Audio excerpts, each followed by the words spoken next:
ദൈവം നമുക്ക് തരുന്ന സെക്കൻഡ് ചാൻസാണ് നമ്മുടെ കുമ്പസാരം. ഇനി ഒരിക്കലും ഒരുപക്ഷെ ഒരു കുമ്പസാരത്തിന് വേണ്ടി എത്താൻ നമുക്ക് പറ്റി എന്ന് വരില്ല. ഇനി ഒരിക്കൽ കൂടി മനസ്സ് തുറന്ന് ഒരു കുമ്പസാരക്കൂട്ടിൽ ഓടിയെത്തി ദൈവത്തിൻ്റെ കരുണയ്ക്ക് മുമ്പിലേക്ക് മുട്ടുകുത്താൻ എനിക്ക് പറ്റി എന്ന് വരില്ല. അച്ഛൻ കുർബാന കഴിഞ്ഞിട്ട് അങ്ങ് പോകുമ്പോൾ ചെല്ലണ ഒരു പ്രാർത്ഥനയുണ്ടേ. എന്താണെന്നറിയോ? വിശുദ്ധീകരണത്തിൻ്റെ ബലിപീഠമേ സുസ്തി, കർത്താവിൻ്റെ കബറിടമേ സുസ്തി, നിന്നെ ഞാൻ ചിരിച്ച കുർബാന കടങ്ങളുടെ പൊറുതിക്കും പാപങ്ങളുടെ മോചനത്തിനും കാരണമാകട്ടെ. ഇനിയൊരു ബലി അർപ്പിക്കുവാൻ ഞാൻ വരുമോ ഇല്ലയോ എന്ന് അറിഞ്ഞുകൂടാ. ഇനിയൊരു ബലി അർപ്പിക്കുവാൻ ഞാൻ വരുമോ ഇല്ലയോ എന്ന് അറിഞ്ഞുകൂടാ. ഓരോ കുമ്പസാരത്തിന് മുമ്പിൽ ചെന്ന് നിൽക്കുമ്പോഴും ഈ ഒരു കാര്യം മനസ്സിലുണ്ടാവണം. Second chance is my last chance. ഒരുപക്ഷെ എൻ്റെ ജീവിതത്തിൽ ഇതിനപ്പുറത്തേക്ക് ഒരു സാധ്യത ദൈവം തന്നു എന്ന് വരത്തില്ല. അവസാനത്തെ ചാൻസാ, നന്നായിട്ട് ഉപയോഗിച്ചോണം കേട്ടോ. ഞാൻ ചോദിച്ചു, ചേച്ചി എന്താ പ്രശ്നം, എന്ത് പറ്റി, എന്തിനാ ഇപ്പോൾ ഇവിടെ വന്നേ? ചേച്ചി ഒന്നും മിണ്ടാതെ ഇങ്ങനെ കുനിഞ്ഞിരിക്കുക. ചേച്ചി ഇപ്പോൾ കൊച്ചിന് എന്തെങ്കിലും അസുഖമായിട്ടാണോ? എന്തെങ്കിലും ഒന്ന് പറയേ, ഞാൻ എന്തെങ്കിലും സഹായം ചെയ്യണോ? ചേച്ചി ബാഗ് തുറന്നിട്ട് കുറേ നോട്ടുകെട്ടുകൾ എടുത്ത് എൻ്റെ മേശപ്പുറത്ത് വെച്ചു. കുറേയേറെ നോട്ടുകെട്ടുകളുണ്ട്, എടുത്ത് മേശപ്പുറത്തേക്ക് വെച്ചു. എന്നിട്ട് കുറേ ആധാരങ്ങൾ എടുത്ത് എൻ്റെ മേശപ്പുറത്ത് വെച്ചു. ഞാനിങ്ങനെ ഞെട്ടി അന്തിച്ചിരിക്കുക, അതെന്താ സംഭവം? എന്നിട്ട് ആ ചേച്ചി പറഞ്ഞു, അച്ഛാ ഇതെൻ്റെ മക്കൾക്കുള്ളതാ. അച്ഛൻ ഇത് എൻ്റെ മക്കളെയും ഇതും വിശ്വസിക്കാവുന്ന ഒരിടത്ത് ഏൽപ്പിക്കണം. അപ്പം ഞാൻ ചോദിച്ചു, ചേച്ചിയോ? അച്ഛാ ഇതെൻ്റെ അവസാനത്തെ രാത്രിയാണ്. ഞാൻ പേടിച്ച് ഇങ്ങനെ നെഞ്ചത്ത് കൈവച്ച്, ദൈവമേ, ഞാൻ ചേച്ചി മരിക്കുമോ ആത്മഹത്യ ചെയ്യുമെന്നുള്ളതല്ല എൻ്റെ പ്രശ്നം. നാളെ നേരം വെളുത്തിട്ട് പോലീസ് വന്ന് എന്നെ അറസ്റ്റ് ചെയ്തുകൊണ്ട് പോണേ കാര്യം ഓർത്തണ്ട. ഒരു ചേച്ചി വന്നിട്ട്, ഒരു പെങ്കൊച്ച് വന്നിട്ട് രാത്രി എൻ്റെ പള്ളിമുറി വന്നിട്ട് പോയി ആത്മഹത്യ ചെയ്ത് കഴിഞ്ഞാൽ പിറ്റേ ദിവസം അച്ഛൻ്റെ അവസ്ഥ എന്നാന്ന് ആലോചിച്ച് നോക്കിയേ. ഞാൻ പേടിച്ചു പോയി. ഞാൻ ഉടനെ ഫോണെടുത്ത് മദറെ വിളിച്ചു. മദറെ ഓടി വായോ, പ്രശ്നമാണ്. കൈക്കാരന്മാരെ വിളിച്ചു, നിങ്ങളും വായോ, പ്രശ്നമാണ്. അവരും വന്നു. അവർ വന്ന് നമ്മൾ ഈ മദറും ഞങ്ങളിരുന്ന് സംസാരിക്കുക. മദർ വന്നു, ഞങ്ങൾ മദർ സിസ്റ്ററോടെ വന്നു, ഞാനുണ്ട്. അപ്പോൾ ഞങ്ങൾ ഈ ചേച്ചിയോട് സംസാരിക്കാം. പ്രശ്നം എന്താണെന്നറിയാമോ? ഈ ചേച്ചിയും ഹസ്ബൻഡും വിദേശത്തായിരുന്നു, ദുബായിൽ ജോലി ചെയ്തുകൊണ്ടിരുന്നവരാണ്. ഈ ചേച്ചി നേഴ്സാണ്. അപ്പോൾ ആദ്യത്തെ കുഞ്ഞിനെ പ്രഗ്നൻ്റ് ആകുന്ന സമയത്ത് ഈ ചേച്ചി നാട്ടിലേക്ക് വന്നു. വീട്ടിൽ അമ്മയും അപ്പനും ഉള്ളൂ. അപ്പം പിന്നീട് മരിച്ചുപോയി, അമ്മ മാത്രമായി. ഈ നാട്ടിൽ തന്നെ അവർ പിന്നെ സെറ്റിലായി. പിന്നീട് എറണാകുളത്തേക്ക് ഫ്ലാറ്റ് എടുത്ത് മാറി. അതിനിടയ്ക്ക് രണ്ടാമത്തെ കുഞ്ഞ് ആയി. രണ്ടാമത്തെ കുഞ്ഞിനും പ്ലേ സ്കൂളിലൊക്കെ പോകുന്ന സമയമായി കഴിയുമ്പോഴത്തേക്കും ഈ സ്ത്രീക്ക്, ഈ ചേച്ചിക്ക് വീട്ടിലിരുന്ന് ബോറടിച്ചു. അപ്പോൾ ഈ എന്ത് ചെയ്യുന്ന നേഴ്സാണല്ലോ, എറണാകുളത്തെ പ്രശസ്തമായ ഒരു ആശുപത്രിയിൽ നേഴ്സായിട്ട് ജോലിക്ക് കയറി. അവിടെ ഒരു ഡോക്ടറുമായിട്ട് അല്പം സൗഹൃദം. ആ സൗഹൃദം അല്പം കൂടിപ്പോയി, അതിരുകൾ ലംഘിക്കപ്പെട്ടു. ഒരു നാളിൽ ഭർത്താവ് നാട്ടിലുള്ളപ്പം അവരൊന്നിച്ചിരിക്കുന്ന സമയത്ത് ഈ സ്ത്രീയുടെ മൊബൈലിലേക്ക് ഡോക്ടറുടെ മെസ്സേജ് വന്നു. ഭർത്താവിൻ്റെ കയ്യിലായിരുന്നു ആ സമയം മൊബൈല്. ഭർത്താവ് കണ്ടു. ഇത് കണ്ടു എന്ന് ഭാര്യയ്ക്ക് മനസ്സിലായി. പക്ഷേ ഈ ഭർത്താവ് ഒരു അക്ഷരം പോലും മിണ്ടിയില്ല. ഇത് കണ്ടു, വായിച്ചു, ഫോൺ അവിടെ വെച്ചിട്ട് ഇയാൾ പോയി കിടന്നു. ഭാര്യയോട് ഒരു അക്ഷരം പോലും മിണ്ടിയില്ല. എന്തെങ്കിലും ഒന്ന് മിണ്ടിയാൽ മതിയായിരുന്നു, ഒരു വഴക്ക് പറഞ്ഞാൽ മതിയായിരുന്നു എന്ന് ഭാര്യയുടെ ഉള്ളിലുണ്ട്. പക്ഷേ ഈ മനുഷ്യൻ ഒന്നും മിണ്ടിയില്ല. ആ രാത്രി രണ്ടുപേരും ഉറങ്ങാതെ, ഒന്നും മിണ്ടാതെ ഒരു കട്ടിലിൽ അങ്ങോട്ടും തിരിഞ്ഞ് ഇങ്ങോട്ടും തിരിഞ്ഞ് കിടന്നു. പിറ്റേ ദിവസം രാവിലെ ഒന്നും മിണ്ടാതെ ഈ മനുഷ്യൻ എഴുന്നേറ്റ് പോയി. അദ്ദേഹത്തിൻ്റെ കയ്യിലുണ്ടായിരുന്ന സകല ബാങ്ക് ബാലൻസും ലോക്കൽ വെച്ചിരിക്കുന്ന ആധാരവും ഒക്കെ എടുത്ത് ഈ ഭാര്യയുടെ അടുക്കൽ കൊണ്ടുവന്ന് കൊടുത്തിട്ട് പറഞ്ഞു, എനിക്ക് നിന്നെ ഒത്തിരി വിശ്വാസമായിരുന്നു, എനിക്ക് നിന്നോട് ഒരുപാട് സ്നേഹമായിരുന്നു, രണ്ടും നീ തകർത്തു. ഇതിനുശേഷം ഈ മനുഷ്യൻ ചെയ്ത് നിങ്ങൾ പത്രത്തിൽ വായിച്ചിട്ടുണ്ടാകും, അല്ലെങ്കിൽ ന്യൂസിൽ കേട്ടിട്ടുണ്ടാകും. 2012 വൈറ്റിലയിൽ വെച്ച് സിഗ്നലിൻ്റെ സമയത്ത് ട്രക്കിൻ്റെ അടിയിലേക്ക് ഒരു ബൈക്ക് ഓടിച്ചു കയറ്റി ഒരു മനുഷ്യൻ ആത്മഹത്യ ചെയ്ത കാര്യം. ഈ മനുഷ്യൻ്റെ ഭാര്യ എൻ്റെ മുമ്പിൽ വന്നിരിക്കണേ. ഈ സ്ത്രീ പറഞ്ഞൊരു കാര്യമുണ്ടേ, അച്ഛാ, എൻ്റെ ഭർത്താവിൻ്റെ അവസാനത്തെ വാക്കുകളുണ്ടല്ലോ, അതിൻ്റെ മനസ്സിൽ ഇങ്ങനെ കിടന്ന് ഉരുകുക. എനിക്ക് നിന്നെ ഒരുപാട് സ്നേഹമായിരുന്നു, എനിക്ക് നിന്നെ ഒരുപാട് വിശ്വാസമായിരുന്നു, അത് രണ്ടും നീ തകർത്തു. എനിക്ക് ജീവിക്കാൻ പറ്റണില്ല, എനിക്ക് മുന്നോട്ട് പോകാൻ പറ്റണില്ല, എൻ്റെ മനസ്സിങ്ങനെ ഭാരപ്പെട്ടിരിക്കുക, ഒരു നിമിഷം പോലും മുന്നോട്ട് ജീവിക്കാൻ എനിക്ക് പറ്റത്തില്ല അച്ഛാ. എന്നിട്ടൊരു വാക്കാര്യം കൂടി പറഞ്ഞു, അച്ഛാ, എൻ്റെ ഭർത്താവ് എനിക്കൊരു സെക്കൻഡ് ചാൻസ് തന്നായിരുന്നെങ്കിൽ, രണ്ടാമത് ഒരു അവസരം കൂടി തന്നായിരുന്നെങ്കിൽ ഞാൻ മാറുമായിരുന്നു, ഞാൻ തിരുത്തുമായിരുന്നു. അദ്ദേഹം എനിക്കത് തന്നില്ല. ഞാൻ ഈ പ്രശ്നം ഇവിടെ നിർത്തുക. ദൈവം നമുക്കൊരു സെക്കൻഡ് ചാൻസ് തരുന്നതാ ഓരോ കുമ്പസാരവും.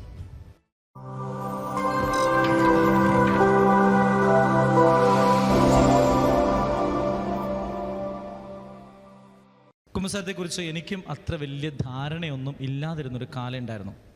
അച്ഛനായ ശേഷവും കുമ്പസാരത്തെക്കുറിച്ച് ഞാൻ ഒത്തിരി കാര്യങ്ങൾ പഠിച്ചിട്ടുണ്ട്. ഈ കുമ്പസാരത്തിന് ദൈവശാസ്ത്രമൊക്കെ പഠിച്ചിട്ടുണ്ട്. പക്ഷേ കുമ്പസാരം എന്ന് പറയുന്ന സംഗതിയുടെ ഒരു ഡെപ്ത്, ആഴം എന്നാന്ന് ഞാൻ അറിയുന്നത് 2012 ക്രിസ്മസ് നൈറ്റിലാണ്.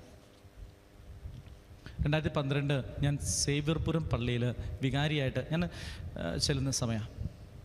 അവിടെ ക്രിസ്മസിൽ ഞാൻ സാധാരണ വീട്ടിൽ സാധാരണ ഞങ്ങളുടെ കാര്യങ്ങളാണ്. രാത്രിയിലെ 24-ാം തീയതി രാത്രിയിൽ കുർബാന തുടങ്ങി ക്രിസ്മസിൻ്റെ രാവിലെ 7 മണിക്ക് കുർബാന കഴിഞ്ഞ് ഞാൻ വീട്ടിൽ പോകും. വീട്ടിൽ പോയി കഴിഞ്ഞാൽ ഞങ്ങൾ വീട്ടിൽ ചേട്ടന്മാരെല്ലാവരും ഒന്നിച്ചിരിക്കുന്നത് രാവിലെയാണ്. ബ്രേക്ക്ഫാസ്റ്റ് ഞാൻ വരാനായിട്ട് അവരെല്ലാം നോക്കിയിരിക്കും. എന്നിട്ട് ഞാൻ കിടന്നുറങ്ങും. ചേട്ടന്മാരെല്ലാം അവരുടെ ഭാര്യ വീടുകളിലേക്ക് പോകും. അവരുടെ എല്ലാം ഉച്ചഭക്ഷണം ക്രിസ്മസിൻ്റെ നൈറ്റിലൊക്കെ, ക്രിസ്മസിൻ്റെ ദിവസം ഉച്ചഭക്ഷണമൊക്കെ വീട്ടിലാണ്, അവർ ഭാര്യമാരുടെ വീട്ടിലാണ്. ഇപ്പോൾ രാവിലെ ഞങ്ങളെല്ലാവരും ഒന്നിച്ചിരുന്ന് ഭക്ഷണമൊക്കെ കഴിച്ചിട്ട് ഞാൻ സാധാരണ കിടന്നുറങ്ങി. ഞാൻ പിന്നെ എഴുന്നേൽക്കുന്നത് ഒരു 4 മണി 5 മണി വട്ടത്തിലാണ്. ആ സമയത്ത് ഉച്ചഭക്ഷണവും വൈകുന്നേരത്തെ ഭക്ഷണവും കൂടെ ഒക്കെ ഒന്നിച്ച് കഴിച്ചിട്ട് ഒരു 7-7:30 ആകുമ്പോൾ ഞാൻ പള്ളിയിലോട്ട് തിരിച്ചു വരും. കാരണം ഈ തലേദിവസം ഉറങ്ങാത്തതാണ്. ഒരു ദിവസം പകൽ കിടന്ന് മുഴുവൻ ഉറങ്ങിയാൽ പോലും ക്ഷീണം മാറത്തില്ല. അതുകൊണ്ട് ഞാൻ ഒത്തിരി രാത്രി അതിന് മുമ്പേ വീട്ടിലേക്ക് ഒരു 7:30 വട്ടത്തിൽ ഞാൻ വീട്ടിൽ നിന്ന് പള്ളിയിലെത്തും. ഈ 2012 ക്രിസ്മസിൻ്റെ അന്ന് ഞാൻ സേവ്യർപുരം പള്ളിയിലേക്ക് ചെല്ലുമ്പോൾ എൻ്റെ പള്ളിയുടെ വരാന്തയിൽ, പള്ളിമുറിയുടെ വരാന്തയിൽ ഒരു 10-36 വയസ്സുള്ള ഒരു സ്ത്രീയുണ്ട്. അത് വൈകുന്നേരം 7 മണി 7:30 വട്ടം. അപ്പോൾ ഒരു കൊച്ചിനെ, ഒരു 4 വയസ്സുള്ള ഒരു പെൺകൊച്ചിനെ ഇങ്ങനെ അടുത്ത് ചേർത്ത് നിർത്തിയിട്ടുണ്ട്. ഒരു 6-7 വയസ്സുള്ള ഒരു ചെറുക്കൻ കൊച്ച് പുൽക്കൂടിന് അവിടെ ഇങ്ങനെ ഓടി നടപ്പുണ്ട്. അപ്പോൾ ഞാൻ ഈ ഒരു സമയത്ത് ഒരു സ്ത്രീ അവിടെ പള്ളിമുറിയുടെ വരാന്തയിൽ ഇരിക്കുന്നത് അത്ര പന്തിയുള്ള കാര്യമല്ല, അല്ലേ? നമുക്ക് തന്നെ അറിയാം ഈ ഒരു സമയത്ത്, കാരണം രാത്രിയായ സമയമാണ്, നല്ലതായിട്ട് ഇരുട്ട് വീണിട്ടുണ്ട്. ആ ഒരു സമയത്ത് ഒരു സ്ത്രീ അവിടെ ഇരിക്കുക എന്ന് പറഞ്ഞാൽ അത്ര ഭംഗിയുള്ള കാര്യമല്ല. അപ്പം അതുകൊണ്ട് ഞാൻ ചെന്നപ്പോഴേക്കും എന്തെങ്കിലും സീരിയസ് ആയിട്ടുള്ള ഇഷ്യൂ ഉണ്ടാവും, അതുകൊണ്ടായിരിക്കും ആ സ്ത്രീ അവിടെ ഇരിക്കണം എന്ന് ഞാൻ വിചാരിച്ചു. ഞാനോർത്ത് ഈ പിള്ളേർക്ക് ആർക്കെങ്കിലും, പ്രത്യേകിച്ച് ആ കുഞ്ഞ് ചേർത്ത് പിടിച്ചിരിക്കുന്ന കൊച്ചിന് വല്ല അസുഖമൊക്കെ ആയിരിക്കും, അതുകൊണ്ട് പിറ്റേ ദിവസം നാളെ ആശുപത്രിയിൽ പോകാനായിട്ട് ചികിത്സയ്ക്ക് വല്ല സഹായം ചോദിക്കാൻ വന്നതായിരിക്കും എന്നൊക്കെ എൻ്റെ മനസ്സിൽ ഞാനിങ്ങനെ പറഞ്ഞ് ഞാൻ നേരെ പോയി റൂമിൻ്റെ ഉള്ളിൽ കയറി. ഇപ്പോൾ ഞങ്ങളോട് സെമിനാരിയിൽ നിന്ന് പറഞ്ഞിട്ടുണ്ട്, ഈ രാത്രിയിലൊക്കെ ആരെങ്കിലും സ്ത്രീകളോ മറ്റോ പള്ളിയിൽ വന്നാൽ അപ്പം തന്നെ ലോഹം എടുത്തിട്ടിട്ട് വേണം അവിടെ ഇരുന്ന് അവരോട് സംസാരിക്കാൻ, അല്ലാണ്ട് സംസാരിച്ചേക്കരുന്ന് സെമിനാരിയിൽ നിന്ന് ഞങ്ങളെ മോർ തിയോളജി പഠിപ്പിച്ച നമ്മുടെ സാമ്പിക്കൽ അച്ഛൻ പറഞ്ഞിട്ടുണ്ട്. ധാർമ്മിക ശാസ്ത്രം പഠിപ്പിച്ച അച്ഛൻ ഞങ്ങളോട് പറഞ്ഞേക്കുന്ന അങ്ങനെയൊക്കെ അവരോട് സംസാരിക്കാവുള്ളൂ. അപ്പം ഞാനിങ്ങനെ ഇപ്പോൾ ലോഹയൊക്കെ എടുത്തിട്ടിട്ട് എൻ്റെ റൂമിലോട്ട് വന്ന് എൻ്റെ ഓഫീസ് റൂമിലെ ചെയറിലിരിക്കുമ്പോൾ ഞാൻ ഡ്രോ തുറന്ന് എൻ്റെ അതൊരു 500 രൂപ ഉണ്ടോ എന്ന് നോക്കി, ഒരു 500 രൂപ എടുത്ത് ഈ സ്ത്രീക്ക് കൊടുക്കണം. കാരണം എന്തെങ്കിലും അസുഖമൊക്കെ ആണെങ്കിൽ ചികിത്സയ്ക്ക് ആശുപത്രി പോകണമെങ്കിൽ പൈസ കൊടുക്കണമല്ലോ. അപ്പോൾ ഒരു 500 എങ്കിലുമൊക്കെ കൊടുക്കണം എന്നൊക്കെ വിചാരിച്ച് ഞാനിങ്ങനെ റെഡി ആയിട്ടിരുന്ന ചേച്ചിയെ വിളിച്ചു. അകത്തോട്ട് വായോ. ചേച്ചി അവിടെ വന്നിരുന്നു. ചേച്ചിയുടെ മുഖം ഇങ്ങനെ വല്ലാണ്ടിരിക്കുക, ഇങ്ങനെ ഇരുണ്ട് ഇരിക്കുന്ന മുഖമല്ലേ, കാണാൻ വെളുത്തതൊക്കെയാണ്, പക്ഷെ ഉള്ളിൽ സന്തോഷമില്ലാതെ ഇങ്ങനെ ഇരുണ്ടിരിക്കുന്ന ഒരു മുഖം. ഞാൻ ചോദിച്ചു, ചേച്ചി എന്താ പ്രശ്നം, എന്ത് പറ്റി, എന്തിനാ ഇപ്പോൾ ഇവിടെ വന്നേ? ചേച്ചി ഒന്നും മിണ്ടാതെ ഇങ്ങനെ കുനിഞ്ഞിരിക്കുക. ചേച്ചി കൊച്ചിന് എന്തെങ്കിലും അസുഖമായിട്ടാണോ? എന്തെങ്കിലും ഒന്ന് പറയേ, ഞാൻ എന്തെങ്കിലും സഹായം ചെയ്യണോ? ചേച്ചി ബാഗ് തുറന്നിട്ട് കുറേ നോട്ടുകെട്ടുകൾ എടുത്ത് എൻ്റെ മേശപ്പുറത്ത് വെച്ചു. കുറേയേറെ നോട്ടുകെട്ടുകളുണ്ട്, എടുത്ത് മേശപ്പുറത്തേക്ക് വെച്ചു. എന്നിട്ട് കുറേ ആധാരങ്ങൾ എടുത്ത് എൻ്റെ മേശപ്പുറത്ത് വെച്ചു. ഞാനിങ്ങനെ ഞെട്ടി അന്തിച്ചിരിക്കുക, അതെന്താ സംഭവം? എന്നിട്ട് ആ ചേച്ചി പറഞ്ഞു, അച്ഛാ ഇതെൻ്റെ മക്കൾക്കുള്ളതാ. അച്ഛൻ ഇത് എൻ്റെ മക്കളെയും ഇതും വിശ്വസിക്കാവുന്ന ഒരിടത്ത് ഏൽപ്പിക്കണം. അപ്പം ഞാൻ ചോദിച്ചു, ചേച്ചിയോ? അച്ഛാ ഇതിൻ്റെ അവസാനത്തെ രാത്രിയാണ്. ഞാൻ പേടിച്ച് ഇങ്ങനെ നെഞ്ചത്ത് കൈവച്ച്, ദൈവമേ, ഞാൻ ചേച്ചി മരിക്കുമോ ആത്മഹത്യ ചെയ്യുമെന്നുള്ളതല്ല എൻ്റെ പ്രശ്നം. നാളെ നേരം വെളുത്തിട്ട് പോലീസ് വന്ന് എന്നെ അറസ്റ്റ് ചെയ്തുകൊണ്ട് പോണേ കാര്യം ഓർത്തണ്ട. ഒരു ചേച്ചി വന്നിട്ട്, ഒരു പെങ്കൊച്ച് വന്നിട്ട് രാത്രി എൻ്റെ പള്ളിമുറി വന്നിട്ട് പോയി ആത്മഹത്യ ചെയ്ത് കഴിഞ്ഞാൽ പിറ്റേ ദിവസം അച്ഛൻ്റെ അവസ്ഥ എന്നാന്ന് ആലോചിച്ച് നോക്കി. ഞാൻ പേടിച്ചുപോയി. ഞാൻ ഉടനെ ഫോണെടുത്ത് മദറെ വിളിച്ചു, മദറെ ഓടി വായോ, പ്രശ്നമാണ്. കൈക്കാരന്മാരെ വിളിച്ചു, നിങ്ങളും വായോ, പ്രശ്നമാണ്.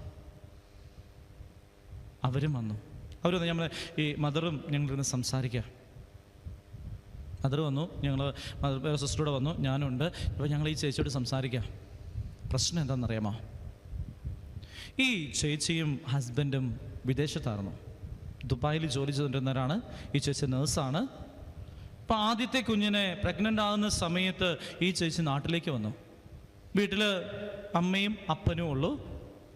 അപ്പം പിന്നീട് മരിച്ചുപോയി, അമ്മ മാത്രമായി. ഈ നാട്ടിൽ തന്നെ അവർ പിന്നെ സെറ്റിലായി. പിന്നീട് എറണാകുളത്തേക്ക് ഫ്ലാറ്റ് എടുത്ത് മാറി.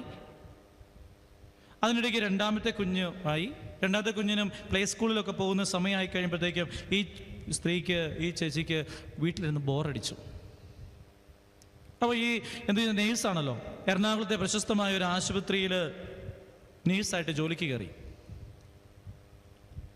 അവിടെ ഒരു ഡോക്ടറുമായിട്ട് അല്പം സൗഹൃദം. ആ സൗഹൃദം അല്പം കൂടിപ്പോയി, അതിരുകൾ ലംഘിക്കപ്പെട്ടു. ഒരു നാളിൽ ഭർത്താവ് നാട്ടിലുള്ളപ്പം അവർ ഒന്നിച്ചിരിക്കുന്ന സമയത്ത് ഈ സ്ത്രീയുടെ മൊബൈലിലേക്ക് ഡോക്ടറുടെ മെസ്സേജ് വന്നു. ഭർത്താവിൻ്റെ കയ്യിലായിരുന്നു ആ സമയം മൊബൈൽ. ഭർത്താവ് കണ്ടു. ഇത് കണ്ടു എന്ന് ഭാര്യയ്ക്ക് മനസ്സിലായി. പക്ഷേ ഈ ഭർത്താവ് ഒരു അക്ഷരം പോലും മിണ്ടിയില്ല. ഇത് കണ്ടു, വായിച്ചു, ഫോൺ അവിടെ വെച്ചിട്ട് ഇയാൾ പോയി കിടന്നു. ഭാര്യയോട് ഒരക്ഷരം പോലും മിണ്ടിയില്ല. എന്തെങ്കിലും ഒന്ന് മിണ്ടിയാൽ മതിയായിരുന്നു, ഒരു വഴക്ക് പറഞ്ഞാൽ മതിയായിരുന്നു എന്ന് ഭാര്യയുടെ ഉള്ളിലുണ്ട്. പക്ഷേ ഈ മനുഷ്യൻ ഒന്നും മിണ്ടിയില്ല. ആ രാത്രി രണ്ടുപേരും ഉറങ്ങാതെ, ഒന്നും മിണ്ടാതെ ഒരു കട്ടിലിൽ അങ്ങോട്ടും തിരിഞ്ഞ് ഇങ്ങോട്ടും തിരിഞ്ഞ് കിടന്നു. പിറ്റേ ദിവസം രാവിലെ ഒന്നും മിണ്ടാതെ ഈ മനുഷ്യൻ എഴുന്നേറ്റ് പോയി. അദ്ദേഹത്തിൻ്റെ കയ്യിലുണ്ടായിരുന്ന സകല ബാങ്ക് ബാലൻസും ലോക്കറിൽ വെച്ചിരിക്കുന്ന ആധാരവും ഒക്കെ എടുത്ത് ഈ ഭാര്യയുടെ അടുക്കൽ കൊണ്ടുവന്ന് കൊടുത്തിട്ട് പറഞ്ഞു, എനിക്ക് നിന്നെ ഒത്തിരി വിശ്വാസമായിരുന്നു, എനിക്ക് നിന്നോട് ഒരുപാട് സ്നേഹമായിരുന്നു, രണ്ടും നീ തകർത്തു. ഇതിനു ശേഷം ഈ മനുഷ്യൻ ചെയ്ത് നിങ്ങൾ പത്രത്തിൽ വായിച്ചിട്ടുണ്ടാകും, അല്ലെങ്കിൽ ന്യൂസിൽ കേട്ടിട്ടുണ്ടാകും. 2012 വൈറ്റിലയിൽ വെച്ച് സിഗ്നലിൻ്റെ സമയത്ത് ട്രക്കിൻ്റെ അടിയിലേക്ക് ഒരു ബൈക്ക് ഓടിച്ചു കയറ്റി ഒരു മനുഷ്യൻ ആത്മഹത്യ ചെയ്ത കാര്യം. ഈ മനുഷ്യൻ്റെ ഭാര്യ എൻ്റെ മുമ്പിൽ വന്നിരിക്കണേ. ഈ സ്ത്രീ പറഞ്ഞൊരു കാര്യമുണ്ടേ, അച്ഛാ, എൻ്റെ ഭർത്താവിൻ്റെ അവസാനത്തെ വാക്കുകളുണ്ടല്ലോ, അതിൻ്റെ മനസ്സിൽ ഇങ്ങനെ കിടന്ന് ഉരുകുക. എനിക്ക് നിന്നെ ഒരുപാട് സ്നേഹമായിരുന്നു, എനിക്ക് നിന്നെ ഒരുപാട് വിശ്വാസമായിരുന്നു, അത് രണ്ടും നീ തകർത്തു.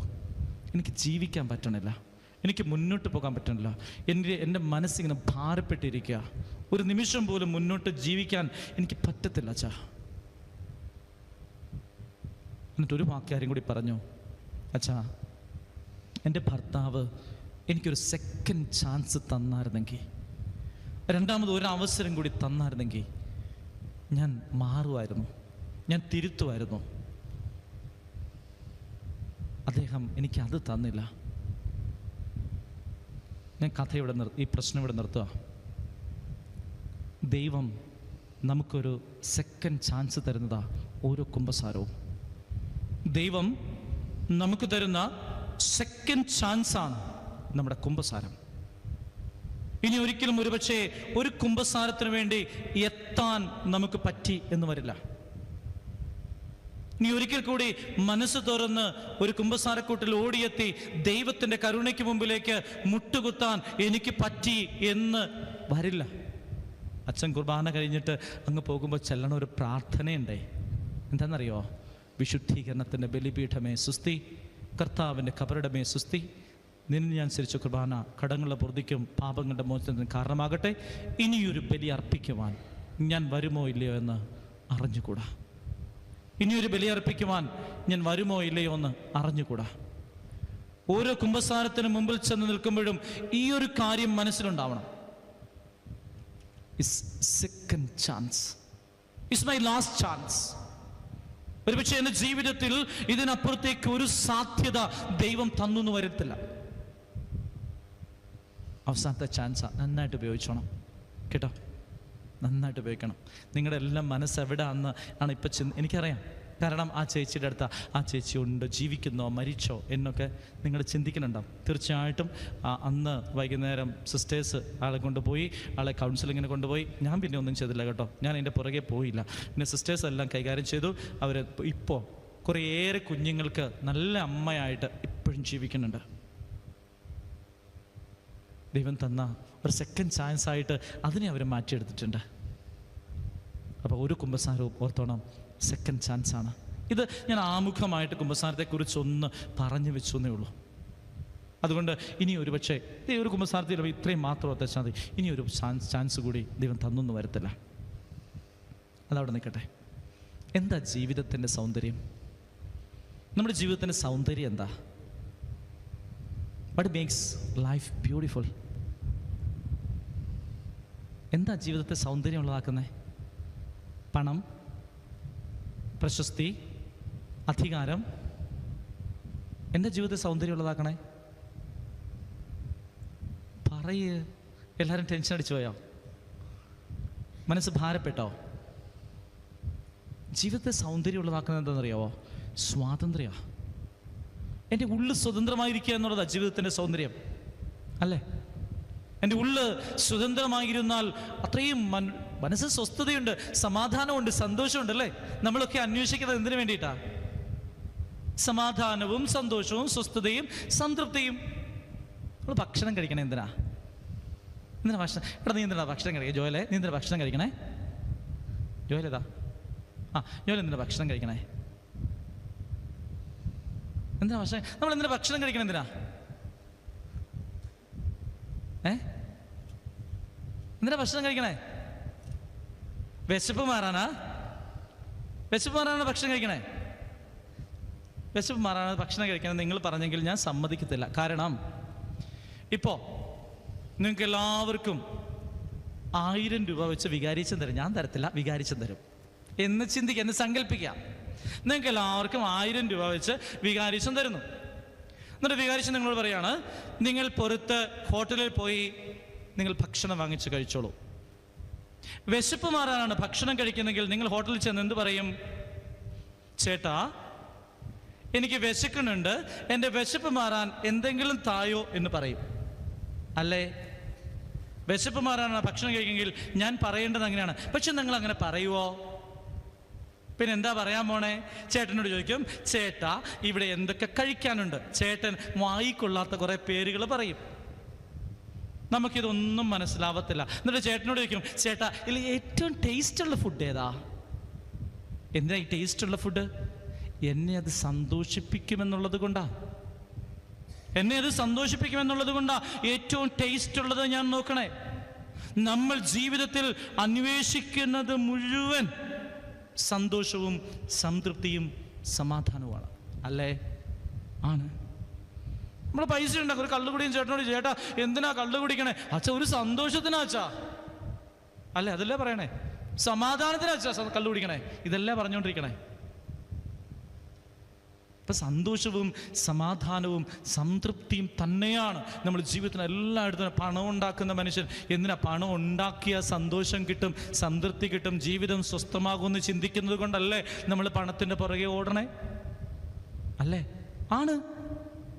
നമ്മുടെ ജീവിതത്തിൻ്റെ സന്തോഷം എന്ന് പറയുന്നത്, ജീവിതത്തിൻ്റെ ബ്യൂട്ടി എന്ന് പറയുന്നത് നമ്മുടെ ഉള്ള് സന്തോഷമായിരിക്കുക, നമ്മുടെ ഉള്ള് സ്വതന്ത്രമായിരിക്കുമ്പോഴാണ്. സ്വതന്ത്രമായിരിക്കുമ്പോഴേക്കും സന്തോഷമായിരിക്കാൻ പറ്റത്തുള്ളൂ, അല്ലേ? ഉള്ളു കെട്ടപ്പെട്ട അവസ്ഥ ഒന്ന് ആലോചിച്ച് നോക്കിയേ. യോഹന്നാന്റെ സുവിശേഷം 8:34 പറയാണ്, സത്യം സത്യമായി ഞാൻ നിങ്ങളോട് പറയുന്നു, പാപം ചെയ്യുന്നവൻ പാപത്തിൻ്റെ അടിമയാണ്. സത്യം സത്യമായി ഞാൻ നിങ്ങളോട് പറയുന്നു, പാപം ചെയ്യുന്നവൻ പാപത്തിൻ്റെ അടിമയാണ്. അടിമ സ്വതന്ത്രനാണോ? ആണോ? അല്ല. പാപം ചെയ്യുന്ന ഒരു വ്യക്തിയുടെ മനസ്സ് ഭാരപ്പെട്ട മനസ്സാണ്. അവന് സ്വതന്ത്രനായിരിക്കാൻ പറ്റത്തില്ല. ഈ സാന്തോമറായുടെ എംബോസ് എന്ന് പറഞ്ഞിട്ടൊരു ഒരു കഥയുണ്ടേ, ഭയങ്കര ഭാരം നിറഞ്ഞൊരു കഥയാണ്. അതായത് 3 സുഹൃത്തുക്കളുണ്ട്. ഒരു പുരുഷനും അവൻ്റെ ഭാര്യയും അവൻ്റെ ഒരു സുഹൃത്തും, ഇവർ 3 പേരും ഒന്നിച്ച് ജീവിച്ചുകൊണ്ടിരിക്കുമ്പോഴത്തേക്കും ഇവർ വേട്ടയാടിയാണ് ജീവിച്ചുകൊണ്ടിരിക്കണേ. അപ്പോൾ ഇങ്ങനെ ഒരു ദിവസം വേട്ടയാടാൻ പോകുമ്പോഴത്തേക്കും ഈ ഭർത്താവിൻ്റെ കഴുത്തിൻ്റെ പിറകിൽ ഒരു തണുപ്പ് തോന്നി. അയാൾ ഇങ്ങനെ തിരിഞ്ഞു നോക്കുമ്പോൾ സുഹൃത്തിൻ്റെ അമ്പിൻ്റെ മുന ഇയാളുടെ കഴുത്തിന് നേരെ ഇരിക്കുക. പെട്ടെന്ന് ഇയാൾ തിരിഞ്ഞു നോക്കുമ്പോഴത്തേക്കും സുഹൃത്ത് പേടിച്ച് ഭയപ്പെട്ട് ഓടിപ്പോകും. വീട്ടിൽ ചെല്ലുമ്പോഴത്തേക്കും ഭാര്യയ്ക്ക് ഭയങ്കര അത്ഭുതത്തോടെയാണ് സ്വീകരിച്ച് തൻ്റെ ഭർത്താവിനെ ഭാര്യ സ്വീകരിച്ചതെന്ന് ഈ മനുഷ്യന് തോന്നുക. ഭർത്താവ് ഈ ഭാര്യ കൂടി അറിഞ്ഞിട്ടാണ് സുഹൃത്ത് എന്നെ കൊല്ലാൻ ശ്രമിച്ചത് എന്ന് ഒരു തോന്നൽ ഈ ഭർത്താവിൻ്റെ ഉള്ളിലുണ്ടാവണം. സംശയത്തിൻ്റെ നിഴലുകൾ അവരുടെ ജീവിതത്തിൻ്റെ മേൽ വീഴുക. പിന്നെ അവർ മിണ്ടത്തില്ല, അങ്ങോട്ടും ഇങ്ങോട്ടും മിണ്ടാതെ ഭാരപ്പെട്ടിങ്ങനെ ജീവിക്കുക. മരണം വരെ മിണ്ടില്ല. ഈ ഭാര്യ ഓരോ ദിവസവും ഡയറി എഴുതി വെച്ചിട്ട് ഡയറി തുറന്നു വെക്കും, ഭർത്താവ് വായിക്കണമെങ്കിൽ വായിച്ചോട്ടെ എന്ന് ഓർത്തിട്ട്. ഇവള് മരിച്ചു പോകും, എന്നിട്ട് പോലും ഈ ഭർത്താവ് ഈ ഡയറി വായിക്കത്തില്ല.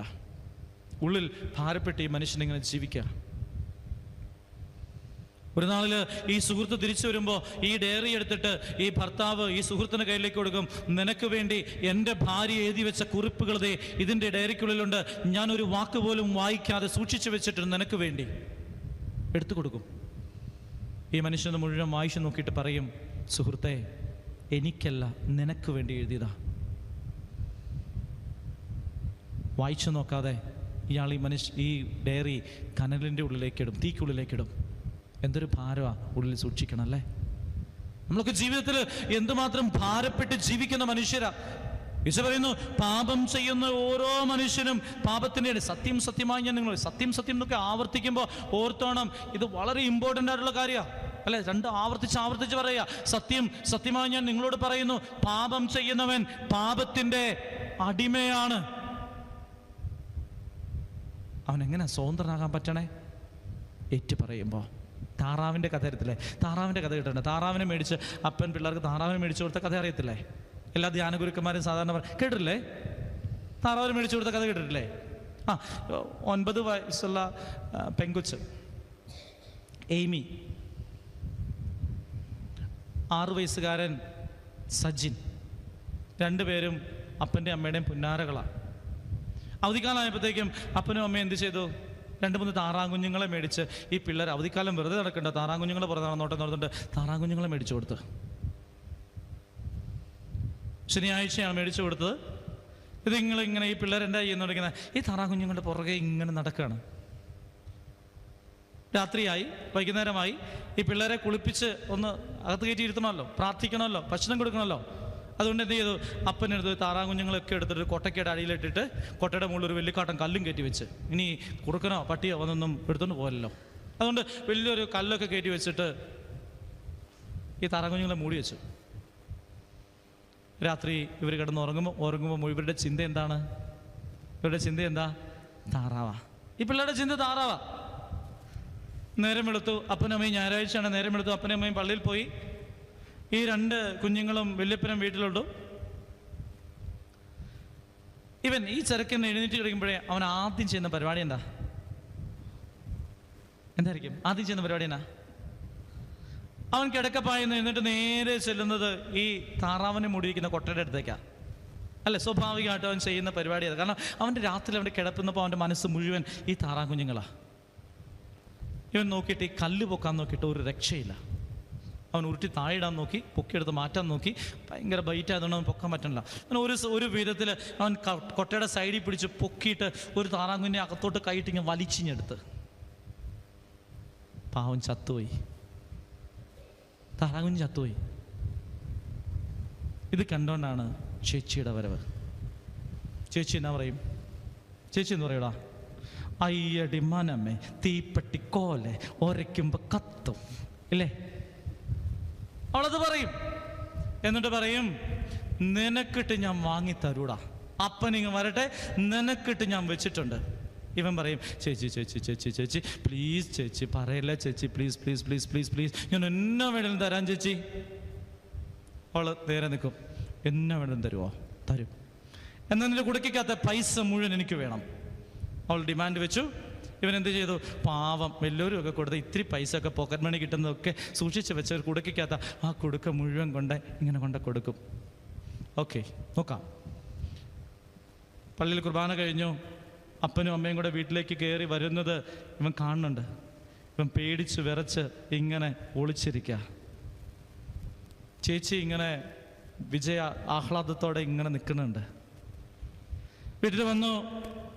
അപ്പം ഡ്രസ്സൊക്കെ മാറിയിട്ട് വരാന്തയിൽ പോയിരുന്ന് പത്രമൊക്കെ വായിച്ചുകൊണ്ടിരിക്കണു. അമ്മ ഓരോ പണികൾ ചേച്ചിയോട് പറയുന്നു. എടി പാത്രം കഴുകടി. ഇവളെന്നാ പറയും? എടാ പാത്രം കഴുകടാ.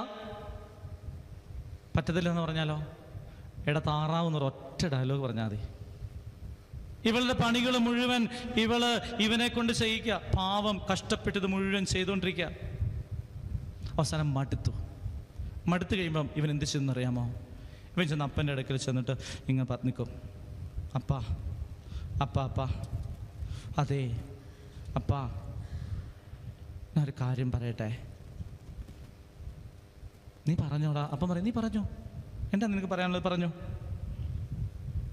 അതെ, ഞാനില്ലേ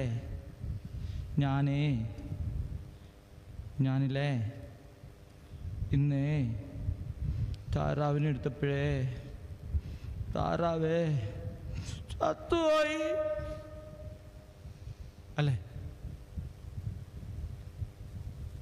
കുഞ്ഞെന്ന് പറഞ്ഞങ്ങനെ ഏതെങ്കിലും അപ്പൻ അടിക്കുമോ? കുഞ്ഞിനെ അടിക്കുമോ? അടിക്കത്തില്ല. അപ്പൻ എന്നാ ചെയ്യും? അപ്പൻ എന്ത് ചെയ്യും?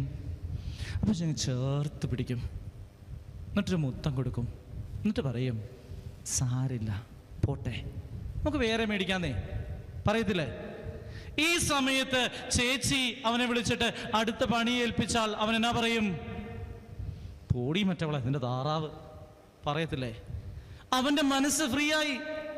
അവൻ്റെ മനസ്സ് ഏറ്റു പറയുമ്പോ മനസ്സ് സ്വതന്ത്രമാവും. ജീവിതത്തിൻ്റെ സൗന്ദര്യത്തിലേക്ക് തിരിച്ചു വരാൻ ഏറ്റു പറയണം. ഏറ്റു പറഞ്ഞില്ലെങ്കിൽ എന്ത് സംഭവിക്കും? എൻ്റെ മനസ്സിങ്ങനെ ഭാരപ്പെട്ടിരിക്കും. ഉള്ളിൽ ഭാരം കൊണ്ട് ജീവിക്കാനായിട്ട് എത്ര വലിയ കഷ്ടപ്പാടെന്നറിയാമോ? MT വാസുദേവൻ നായരുടെ വരണാസി എന്ന് പറഞ്ഞ നോവൽ വായിച്ചിട്ടുണ്ട്. നിങ്ങൾ പഴയ ആൾക്കാർ നോവലൊക്കെ വായിച്ചിട്ടുള്ള ആൾക്കാരാണെങ്കിൽ MT വാസുദേവൻ വരണാസി എന്ന് പറയുന്ന നോവലിൻ്റെ അകത്ത് സുധാകരൻ എന്ന് പറയുന്ന ഒരു കഥാപാത്രമുണ്ട്. ഈ മനുഷ്യൻ ജീവിതത്തിൽ സംഭവിച്ച പാപങ്ങളുടെയും തെറ്റുകളുടെയും കുറ്റങ്ങളുടെയും കുറവുകളുടെയും ഒക്കെ ഭാണ്ഡവും പേറിക്കൊണ്ട് സ്നാനഘട്ടങ്ങളിലൂടെ ഇങ്ങനെ നടക്കുക. സ്നാനഘട്ടങ്ങൾ എന്ന് പറഞ്ഞാൽ അറിയാമല്ലോ, ഈ പറയുന്ന ഈ ഹിന്ദു ട്രഡീഷൻ അനുസരിച്ച് ഈ ഓരോ സ്ഥലത്ത് ചെന്നിട്ട് തലയിൽ വെള്ളം കോരി ഒഴിച്ചാൽ നമുക്കറിയാം. ഈ രാമേശ്വരത്ത് ചെന്നിട്ട് തലയിൽ 7 കിണറുകളുണ്ട്. അവിടെ ചെന്ന് തലയിൽ വെള്ളം കോരി ഒഴിച്ചാൽ അവരുടെ പാപം മോചിക്കപ്പെട്ടെന്നൊക്കെ ഒരു ധാരണ, ഒരു ചിന്ത അവർക്കുണ്ട്. അതുപോലെ ഗംഗയിൽ സ്നാനം ചെയ്താൽ പാപം പോയി എന്നുള്ള ചിന്ത അവർക്കുണ്ട്. അപ്പം അതുകൊണ്ട് ഈ മനുഷ്യൻ സ്നാനഘട്ടങ്ങളിലൂടെ ഇങ്ങനെ നടക്കുന്നുണ്ട്. നടന്നിട്ടും അവസാനം ഇയാളുടെ ഉള്ളിലെ ഭാരം മാറണല്ല. അപ്പോൾ അയാൾ പറയുന്ന ഒരു കാര്യമുണ്ടല്ലോ, എന്താണെന്നറിയോ? നിങ്ങൾ എടുത്ത ആ നോവലൊന്ന് വായിച്ചു നോക്കിയുള്ളൂ. നമ്മുടെ ദൈവങ്ങൾക്കിടയിൽ കുമ്പസാരക്കൂടുകളില്ല. ഉണ്ടായിരുന്നെങ്കിൽ എനിക്ക് ഈ ഭാരവുമായിട്ട് നടക്കേണ്ടി വരില്ലായിരുന്നു. അപ്പം നമുക്ക് തന്ന ഏറ്റവും വലിയൊരു അനുഗ്രഹമാണ് ഈ കുമ്പസാര. ദൈവത്തിൻ്റെ കരുണയ്ക്ക് മുമ്പിൽ ഞാൻ സ്വയം മറന്ന് നിന്ന് എന്നെ തന്നെ ഏറ്റുപറഞ്ഞ് സ്വതന്ത്രമാകുന്ന ഇടമാണ് കുമ്പസാരക്കൂട്. ഏറ്റു പറയണം, നമ്മുടെ ഉള്ളിൽ നിന്ന് അത് ഏറ്റു പറയണം. ഇങ്ങനെ സ്വാതന്ത്ര്യം അനുഭവിച്ച ഏതാനും മനുഷ്യർ ബൈബിളിൻ്റെ ഉള്ളിലുണ്ടെന്നേ. ഏറ്റു പറഞ്ഞിട്ട് സ്വാതന്ത്ര്യം അനുഭവിക്കുന്ന ഏതാനും മനുഷ്യരെ ബൈബിളിൽ കാണുന്ന ഒന്നാമത്തെ മനുഷ്യൻ കായൻ തന്നെ. നമ്മൾ ഇന്നലെ കണ്ട വ്യക്തിയാണ്. ഈ മനുഷ്യൻ എന്ത് ചെയ്തു? ജീവിതത്തിൽ ചെയ്യരുതാത്ത ഏറ്റവും വലിയ പാതകം ചെയ്ത് സഹോദരനെ കൊന്നിട്ട് ദൈവത്തിൻ്റെ അടുക്കലേക്ക് ചെല്ലുമ്പം എന്ത് സംഭവിക്കും? ദൈവത്തോട് പറയും, ദൈവമേ എനിക്ക് പേടിയാവണുണ്ടേ, ഭാരപ്പെട്ട് എൻ്റെ മനസ്സ് ഭാരമാണേ, എനിക്ക് മുന്നോട്ട് ജീവിക്കാൻ പറ്റണില്ലേ, എൻ്റെ മനസ്സ് മുഴുവൻ കെട്ടപ്പെട്ടിരിക്കുക, എൻ്റെ മനസ്സ് മുഴുവൻ ഇരുട്ട് കയറിയിരിക്കുക, എനിക്ക് മുന്നോട്ട് നീങ്ങാൻ പറ്റില്ല, പ്രതീക്ഷകൾ നഷ്ടപ്പെട്ടു, എല്ലാം എന്നെ ഭയപ്പെടുത്തുന്നു, പേടിപ്പെടുത്തുന്നു, അതുകൊണ്ട് ദൈവമേ എന്തെങ്കിലും ഒന്ന് ചെയ്യണം. ദൈവം പറഞ്ഞു, ഞാനുണ്ട് കൂടെ. ദൈവത്തിൻ്റെ സംരക്ഷണത്തിൻ്റെ ഉള്ളിലേക്ക് അവൻ പ്രവേശിച്ചു. ഏറ്റുപറഞ്ഞ മനുഷ്യന് ആദ്യം ലഭിക്കുന്നത് ദൈവത്തിൻ്റെ സംരക്ഷണമാണ്. പിടികിട്ടിയോ? കുമ്പസാരത്തിൽ നമ്മളെ തന്നെ ഏറ്റുപറയുമ്പോൾ ദൈവത്തിൻ്റെ സംരക്ഷണത്തിൻ്റെ ഉള്ളിലേക്ക് ഞാൻ പ്രവേശിക്കുകയാണ്. കർത്താവിൻ്റെ കായൻ്റെ നെറ്റിത്തടത്തിന്മേൽ ദൈവത്തിൻ്റെ മുദ്ര ദൈവം പതിപ്പിച്ചു എന്നാണ് പറയണേ, അല്ലേ? ദൈവത്തിൻ്റെ മുദ്ര പതിപ്പിച്ചു. നമ്മുടെ നെറ്റിത്തടത്തിലും ദൈവം മുദ്ര പതിപ്പിക്കും, നീ എൻ്റേതാണ്. ഞാൻ ഇന്നലെ പറഞ്ഞില്ലേ, അന്ത്യവിധിക്ക് തനത് വിധിക്ക് ചെല്ലുമ്പോൾ നമ്മുടെ മേൽ കുറ്റം ആരോപിക്കപ്പെടും, അല്ലേ? ഈവൻ ഈ പറയുന്നുള്ള ഡെവിൾസ് അഡ്വക്കേറ്റ് നമ്മുടെ മേൽ കുറ്റം ആരോപിക്കും. അപ്പോ ഏകമധ്യസ്ഥനാരാണ്?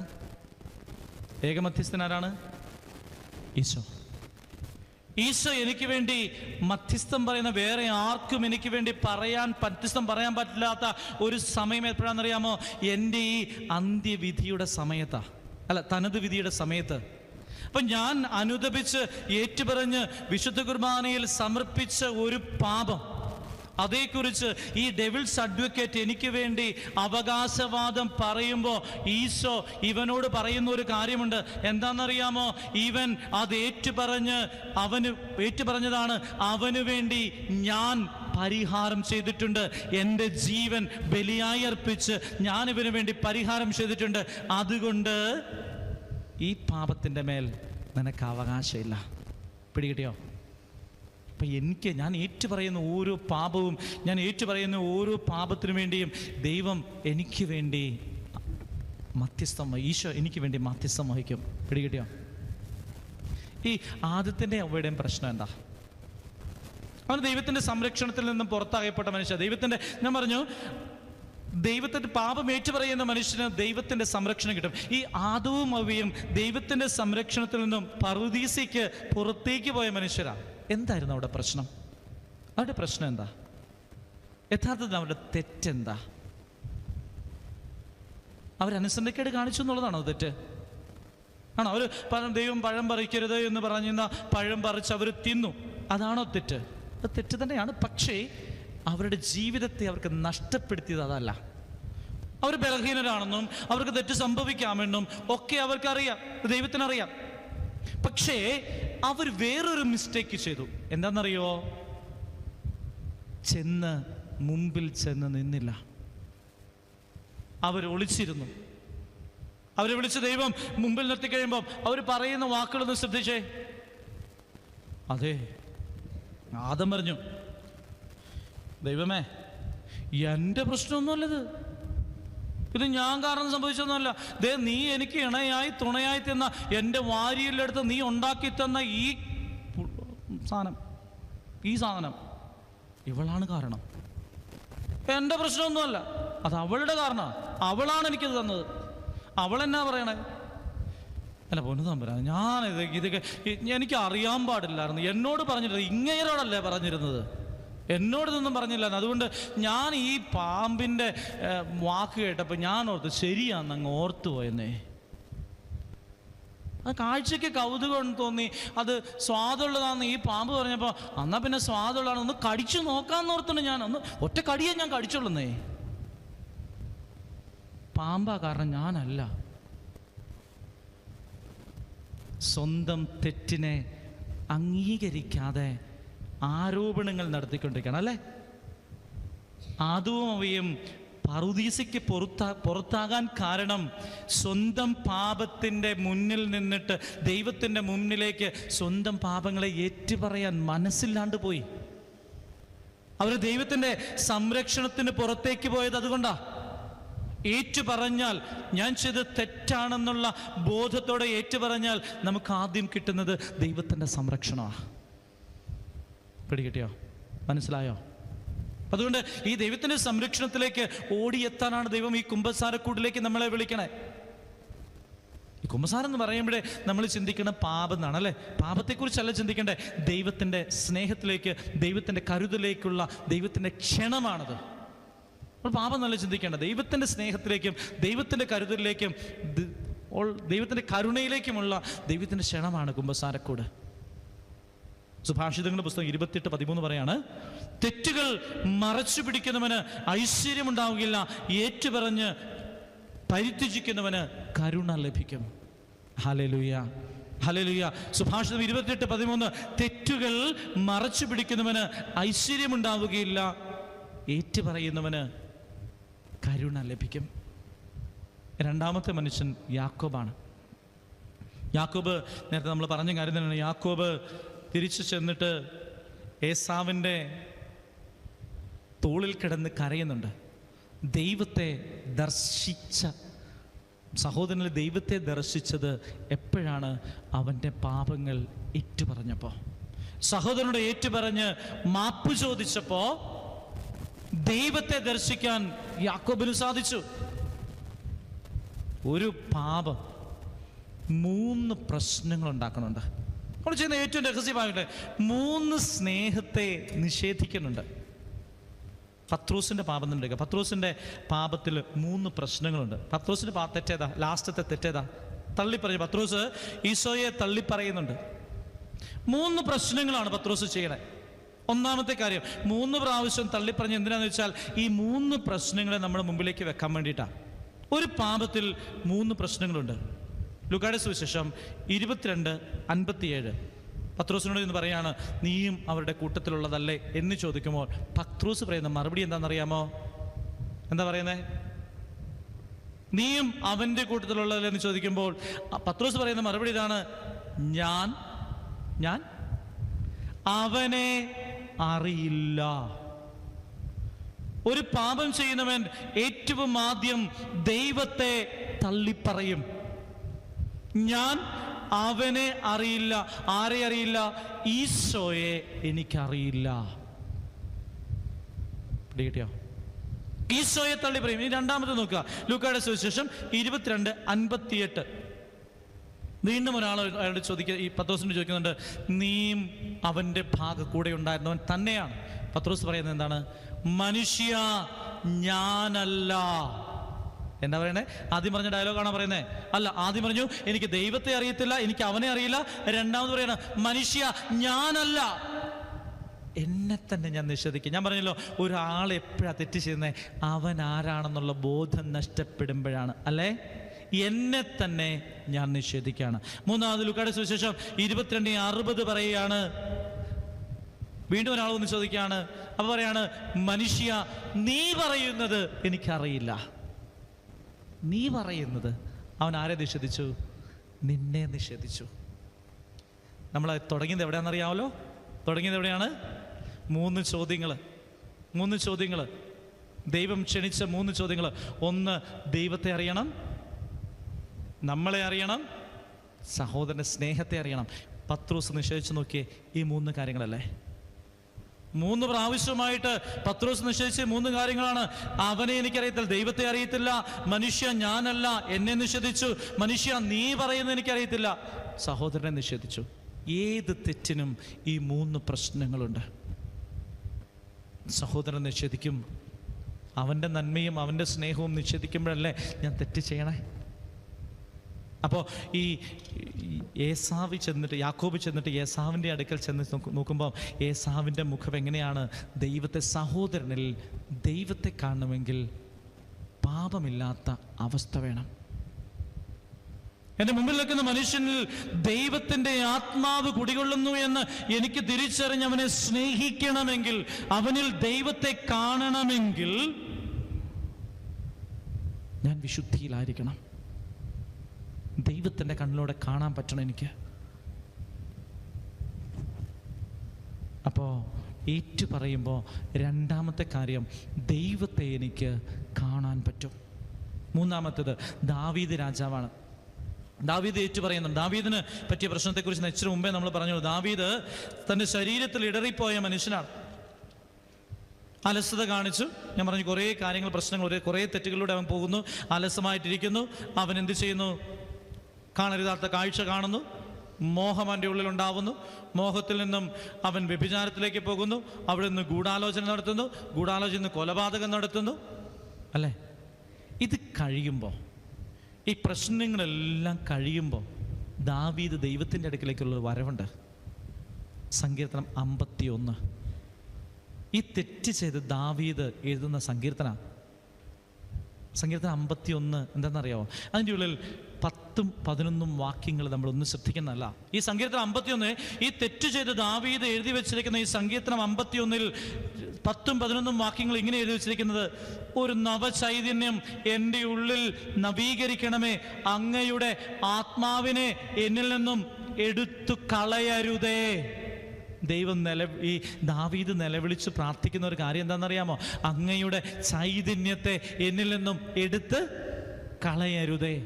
അങ്ങനെ പരിശുദ്ധാത്മാവിനെ എന്നിൽ നിന്നും എടുത്തു കളയ. എന്താ ഈ ദാവീദ് പറയാൻ കാരണം എന്നറിയാവോ? ദാവീദ് എന്തുകൊണ്ടാണ് ഈ 2 വാക്യങ്ങൾ എഴുതി വെച്ചെന്നറിയാവോ? അറിയാവോ?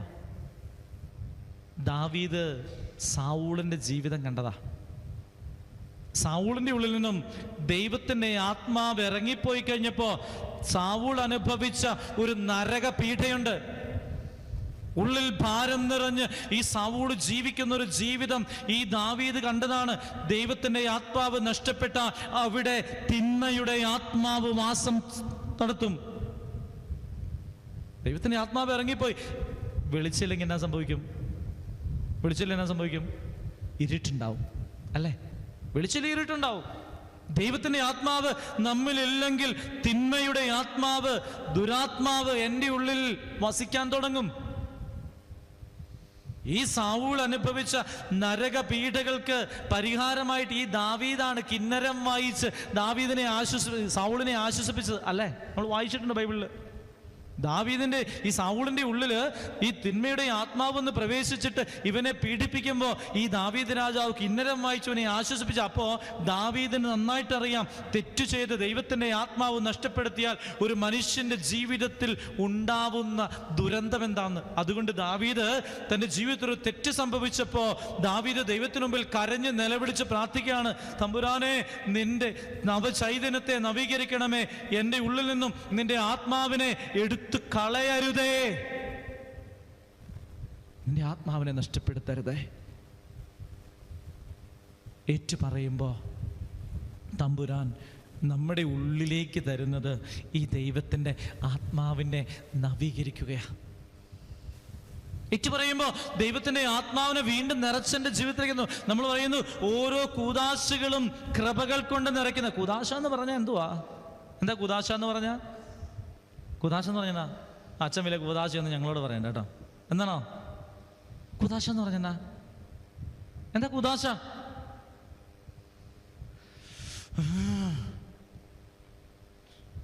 അച്ഛാ, ഒരു ബോംബുണ്ടോ? ഞാൻ ഇപ്പം എടുത്ത് പൊട്ടിച്ചനെ. കൂദാശ എന്ന് പറഞ്ഞാൽ എന്താ കൂദാശകൾ? അദൃശ്യമായ കൃപാവരത്തെ ദൃശ്യമാക്കുന്ന അടയാളങ്ങളാണ് കൂദാശകൾ. കുമ്പസാരം ഒരു കൂദാശയാണ്. ആത്മാവിൻ്റെ കൃപയെ എൻ്റെ ജീവിതത്തിലേക്ക് സമൃദ്ധമാക്കുന്ന കൂദാശയാണ് കുമ്പസാരം. അല്ലേ? അല്ലേ? ആണ്.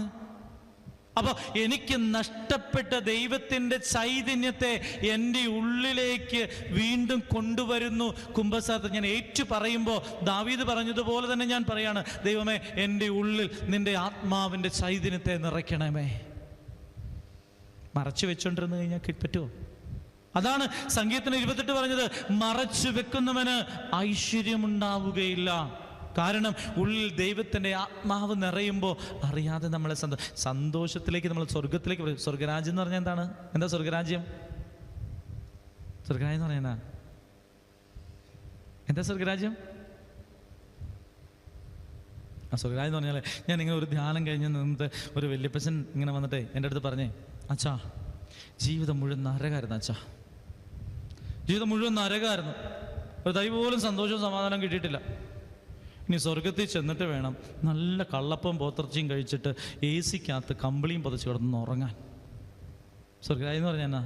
AC-ക്കകത്ത് കള്ളപ്പം പോത്തിറച്ചിയും വയറ് നിറച്ച് അടിച്ച് കയറ്റിയിട്ട് ഇങ്ങനെ 10-12 കള്ളപ്പമൊക്കെ കഴിച്ചിട്ട് AC-ക്കകത്ത് കമ്പിളിയും പൊതച്ച് ഇങ്ങനെ സുഖമായിട്ട് കിടന്ന് ഉറങ്ങുന്നതാണ് സ്വർഗരാജ്യം എന്നാണ് നമ്മൾ വിചാരിച്ചേക്കണം. അങ്ങനെ അല്ല കേട്ടോ.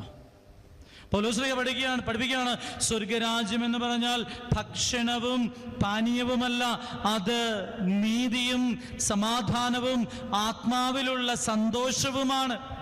സ്വർഗരാജ്യം എന്ന് പറഞ്ഞാൽ ആത്മാവിലെ സന്തോഷമാണ്. ഏറ്റു പറയുന്നവൻ്റെ ഉള്ളിൽ സ്വർഗരാജ്യമുണ്ട്. അവൻ്റെ ഉള്ളിൽ ആത്മാവിൻ്റെ സന്തോഷം നിറയും, അവൻ്റെ ഉള്ളിൽ സമാധാനം നിറയും. അല്ലേ? താറാവിൻ്റെ കഥയൊക്കെ ഞാൻ പറഞ്ഞു തന്ന് മറന്നുപോയോ? മറന്നുപോയില്ലല്ലോ. ഏറ്റു പറഞ്ഞാലേ സമാധാനം ഉണ്ടാവുള്ളൂ, സന്തോഷം ഉണ്ടാവുള്ളൂ. അപ്പൊ ഈ ഏറ്റു പറയുന്നതിൻ്റെ ഉള്ളിൽ ദൈവം നിറച്ചു കൊടുക്കുന്നത് ആത്മാവിൻ്റെ കൃപകളാണ്. ആത്മാവിനെ നിറച്ചു തരും ഏറ്റു പറഞ്ഞാൽ. അപ്പൊ നമ്മൾ എന്നാ ചെയ്യണം? Face to our self. നമ്മളെ തന്നെ ഒന്ന് അഭിമുഖീകരിക്കണം.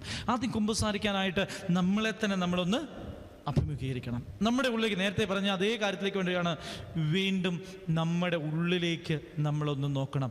നമ്മുടെ വഴികളെ നമ്മളൊന്ന് അറിയണം.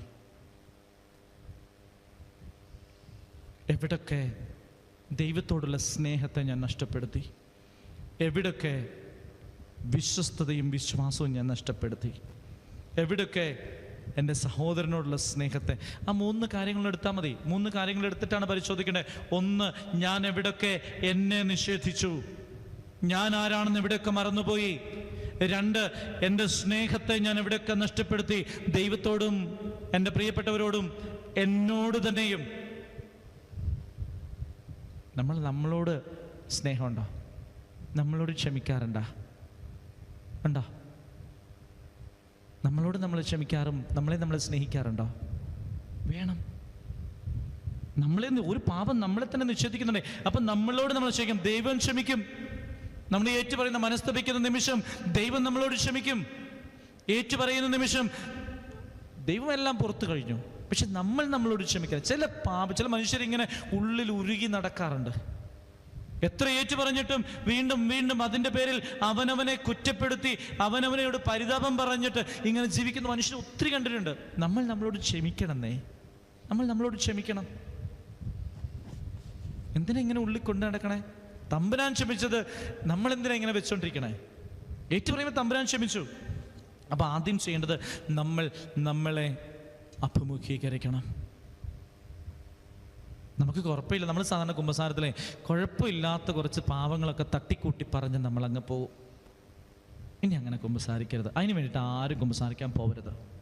തട്ടിക്കൂട്ടി എന്തെങ്കിലും ചീത്ത പറഞ്ഞ് വഴക്കുണ്ടാക്കി മാതാക്ക മനസ്സിലാക്കി കട്ടെടുത്ത് കള്ളം പറഞ്ഞു, അത് വേണ്ട.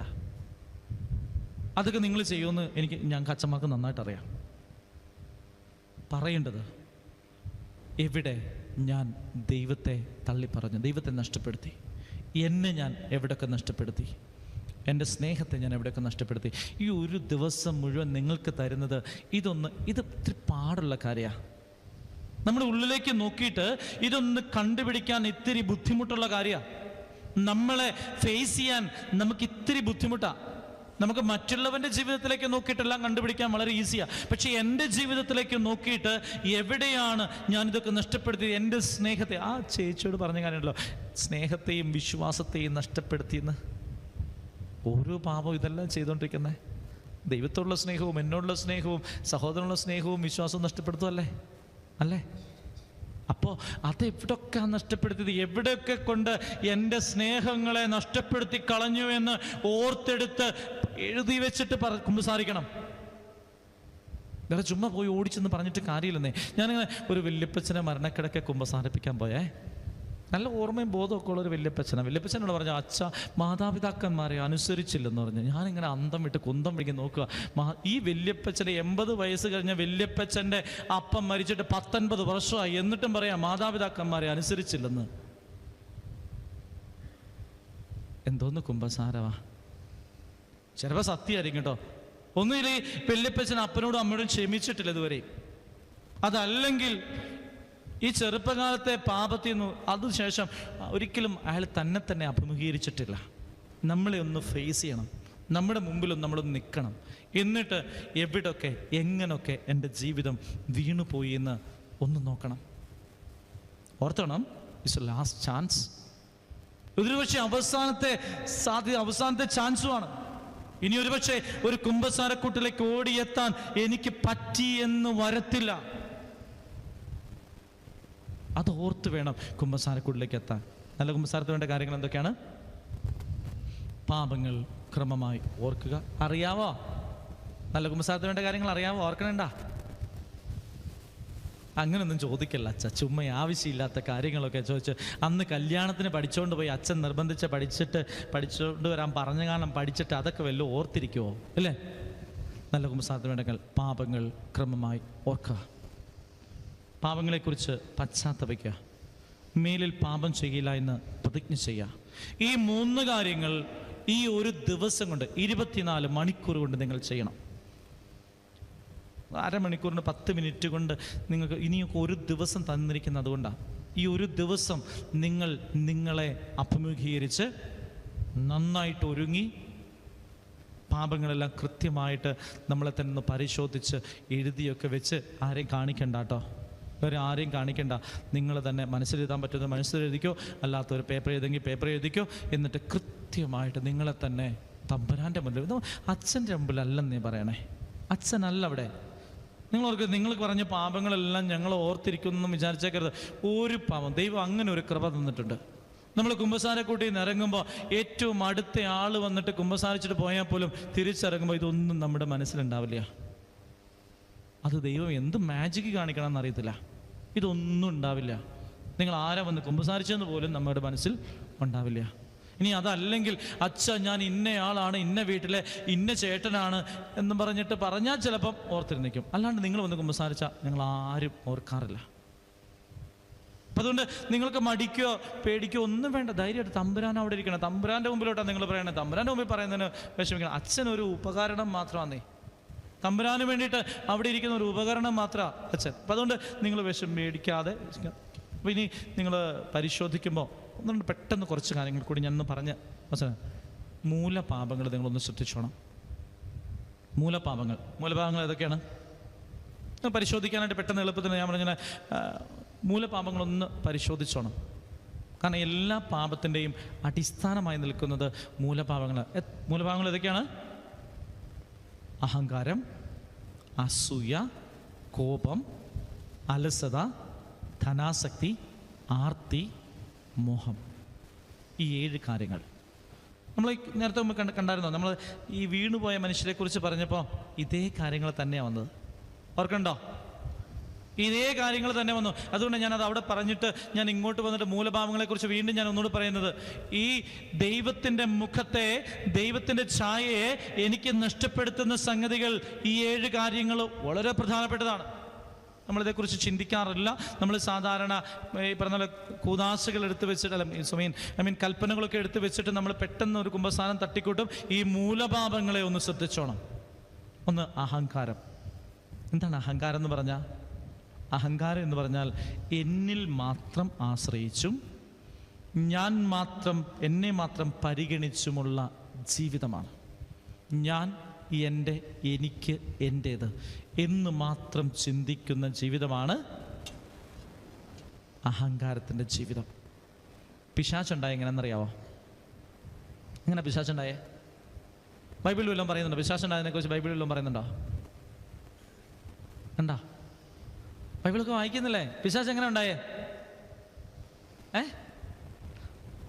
ആ ബൈബിളിൻ്റെ വളരെ കൃത്യമായിട്ട് പറയുന്നുണ്ട്. യെശയ്യാ പ്രവാചകന്റെ പുസ്തകം 14-ാം അധ്യായം 12 തുടങ്ങിയുള്ള വാക്യങ്ങളിൽ വളരെ കൃത്യമായിട്ട് പിശാച് ഉണ്ടായത് എങ്ങനെയെന്ന് പറയാണ്. ഇങ്ങനെയാണ് വായിക്കുന്നത്: ഉഷസ്സിന്റെ പുത്രനായ പ്രഭാത നക്ഷത്രമേ, നീ എങ്ങനെ ആകാശത്തു നിന്ന് വീണു.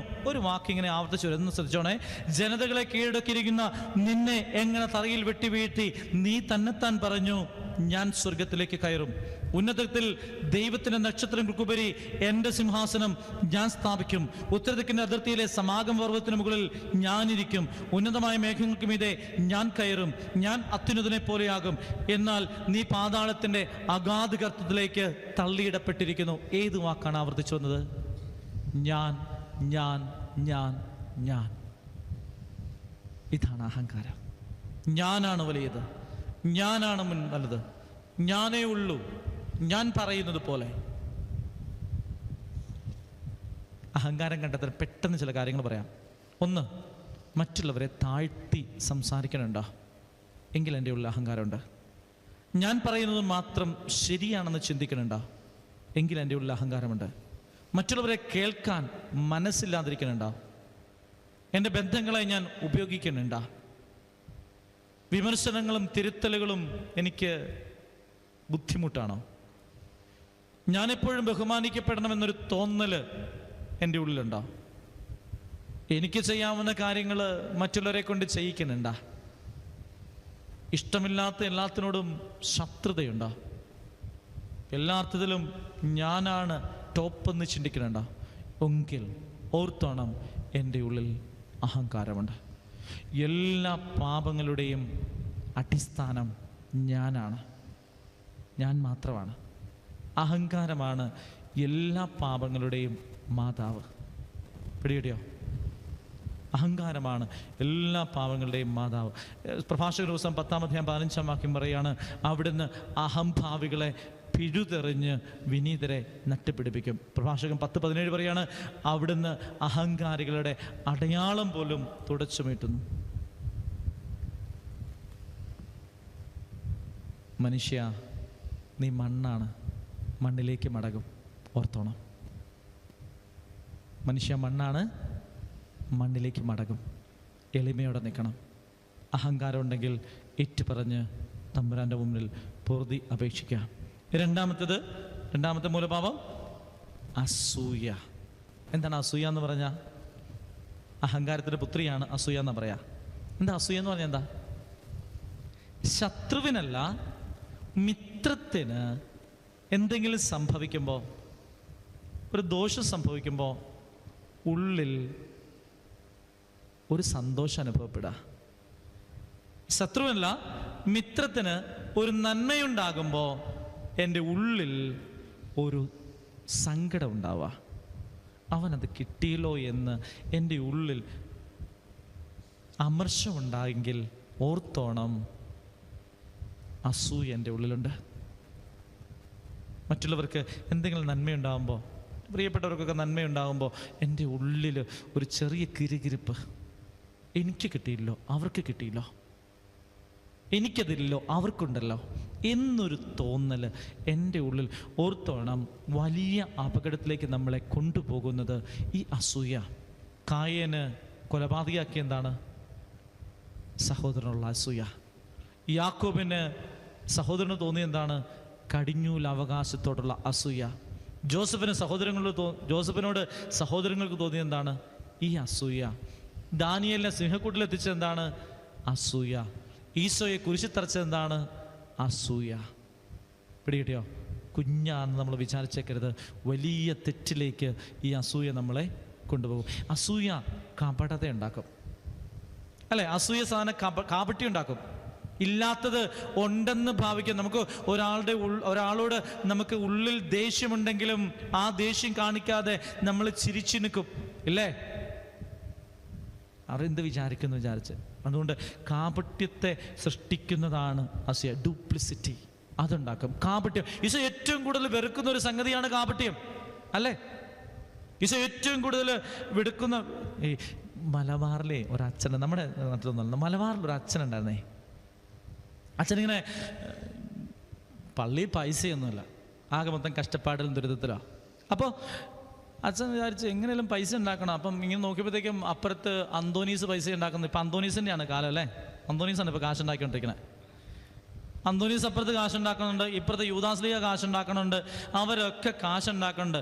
ഇവിടെ പാവ ഒരു മാതാവ് ഇങ്ങനെ നോക്കിയിരിപ്പുണ്ട്. മാതാവിൻ്റെ പള്ളിയാണ്. ഇവിടെ വെറുതെ ഇരുന്നാൽ മതിയോ, കാശുണ്ടാക്കണ്ടേ എന്ന് മാതാവിനോട് ചെന്നിട്ട് ഈ അച്ഛൻ ചോദിക്കുന്നുണ്ട്. പള്ളി മുന്നോട്ട് പോകണമെങ്കിൽ മാതാവ് കാശുണ്ടാക്കി തരണം. അപ്പോൾ ഇങ്ങനെ നടക്കും, മാതാവിനോടൊക്കെ പ്രാർത്ഥിച്ചുകൊണ്ട് ഇങ്ങനെ പൈസ ഉണ്ടാക്കാൻ നടക്കുമ്പോഴത്തേക്കാണ് അച്ഛൻ ഈ ഇങ്ങനെ ഈ രൂപങ്ങളൊക്കെ കൊണ്ടുവച്ചിരിക്കുന്ന റൂമുണ്ട്, അവിടെ ഇങ്ങനെ നടന്ന് പോകുമ്പോഴത്തേക്കും അച്ഛൻ്റെ കാലിൽ അറിയാണ്ടൊരു കയറ് ചുറ്റി. അച്ഛൻ ഉടനെ പെട്ടെന്നൊരു ഐഡിയ ക്ലിക്ക് ചെയ്തു. എന്താ? കുരുക്കഴിക്കുന്ന മാതാവിനെ അങ്ങ് വെച്ചേക്കാം. എന്നിട്ട് ഭയങ്കര പരസ്യമൊക്കെ അങ്ങ് കുരുക്കഴിക്കുന്ന ഒരു മാതാവിൻ്റെ ഒരു പിക്ചറൊക്കെ അങ്ങ് വെച്ചിട്ട് ഒരു രൂപമൊക്കെ ഉണ്ടാക്കിയിട്ട് സെറ്റ് ചെയ്ത് എന്നിട്ട് കമ്മിറ്റി വിളിച്ചു, നമുക്ക് ഇത് കുരുക്കഴിക്കുന്ന മാതാവിൻ്റെ ഒരു നൊവേന അങ്ങ് തുടങ്ങിയേക്കാം. എന്തിനാ? മാതാവിനോട് ഭക്തി വളർത്താനാണോ? ആണോ? അല്ല, പൈസ ഉണ്ടാക്കണം. അപ്പോൾ ഈ നല്ല നല്ല നല്ല നല്ല വിശ്വാസമൊക്കെയുള്ള നല്ല ചേട്ടന്മാരുണ്ട്. അപ്പം ഈ മാതാവിനെ ഉണ്ടാക്കിയിട്ട് നേർച്ച വേണമല്ലോ. ഈ മാതാവിൻ്റെ ഒരു നേർച്ച കൊടുക്കണ്ടേ? എന്നാലല്ലേ ആൾക്കാർക്ക് എന്തെങ്കിലുമൊക്കെ സമർപ്പിച്ചാലല്ലേ സംഗതി ഓടത്തുള്ളൂ. അപ്പോൾ ഒരു നേർച്ച വെക്കണം. എന്താ നേർച്ച വെക്കണേ? കമ്മിറ്റിയിൽ ചർച്ചയായി. അപ്പോൾ ഒരു നല്ല ചേട്ടൻ, നല്ല വിശ്വാസമൊക്കെ ഉള്ളൊരു ചേട്ടൻ പറഞ്ഞു, അച്ഛാ എന്നാണെങ്കിലും കുരുക്കഴിക്കുന്ന മാതാവല്ലേ, എന്നാൽ ഇടിയപ്പം തന്നെ ഇരിക്കട്ടെ, കുറെ കുരുക്ക് അതിൻ്റെ അകത്തുണ്ടല്ലോ. നമ്മളിങ്ങനെ വിശ്വാസത്തെ കൊണ്ടുപോണേ. കാപട്യങ്ങൾ കാണിക്കും. നമ്മൾ ജീവിതത്തിൽ അസൂയ ഉള്ളിൽ കയറിയ നമ്മൾ അറിയാതെ കപടത കാണിച്ചുകൊണ്ടിരിക്കും. ഇല്ലാത്ത സ്നേഹം ഉണ്ടെന്ന് നടിക്കും, ഇല്ലാത്ത ഭക്തി ഉണ്ടെന്ന് നടിക്കും. അതുകൊണ്ട് ഈശോ അത്തിമരത്തെ ശപിച്ചെന്നറിയാവോ? ബൈബിളൊരു കഥയിൽ, ബൈബിളൊരു സംഭവമില്ല. ഈശോ അത്തിമരത്തെ ശപിച്ചു എന്ന്. എന്തിനാ ശപിച്ചെന്നറിയാവോ? എൻ്റെ ഒരു വെറുതെ ഒരു ചോദ്യം, എന്തിനാന്ന്? ഈശോയ്ക്ക് അറിയാൻ പാടില്ലായിരുന്നു ഇത് കായില്ലാന്ന്. ഈശോ എല്ലാം അറിയാമെന്ന് ഈശോയ്ക്ക് അറിയാമായിരുന്നു, ഇത് കായില്ല എന്നൊക്കെ അറിയാം. പിന്നെ എന്തിനാണ് ഇതിൻ്റെ ചോട്ടിലോട്ട് ചെന്നിട്ട് നോക്കിയിട്ട് കായുണ്ടോ എന്ന് നോക്കാൻ പോയേ? എന്നാ പ്രശ്നം എന്നറിയാവോ? അത്തിപ്പഴങ്ങളുടെ കാലമല്ലാത്ത സമയത്ത് അകലെ തളിർത്തു നിൽക്കുന്ന അത്തിമരം കണ്ടു. നമ്മൾ ബൈബിൾ വായിക്കാണ്, അത്തിപ്പഴം തളിർക്കുമ്പോൾ ഓർത്തുകൊള്ളുക, അത് വിളവെടുപ്പിന്റെ കാലമാണ്. കാലമല്ലാത്ത കാലത്ത് ഫലമുണ്ട് എന്ന് തോന്നുന്ന രീതിയിൽ തളിർത്തിങ്ങനെ നിൽക്കുകയാണ്, കാപടത കാണിച്ചു നിൽക്കുകയാണ്. കാപട്യങ്ങളെ ദൈവം വെച്ച് പൊറുപ്പിക്കത്തില്ല. എന്നിട്ട് എന്ന് പറയുന്ന, ഇനി മേലിൽ നിന്നിൽ ഫലം ഉണ്ടാവാതിരിക്കട്ടെ, അല്ലേ? കാപട്യങ്ങൾ കാണിക്കരുത്. അസൂയ നമ്മുടെ ഉള്ളിൽ കപടത ഉണ്ടാക്കിക്കൊണ്ട് വരും. ഉപവിയാണ് അസൂയയെ കീഴടക്കാനുള്ള ഏറ്റവും നല്ല മാർഗം. കോപം, മൂന്നാമത്തെ മൂലപാപം കോപമാണ്. കോപം. നമുക്ക് ദേഷ്യമില്ലാത്ത മനുഷ്യർ ആരെങ്കിലും ഉണ്ടോ? ദേഷ്യമില്ലാത്ത മനുഷ്യരാണ്. ദേഷ്യപ്പെടരുത് എന്ന് ഞാൻ പറയില്ല. ദേഷ്യം എല്ലാ മനുഷ്യർക്കും ഉണ്ട്.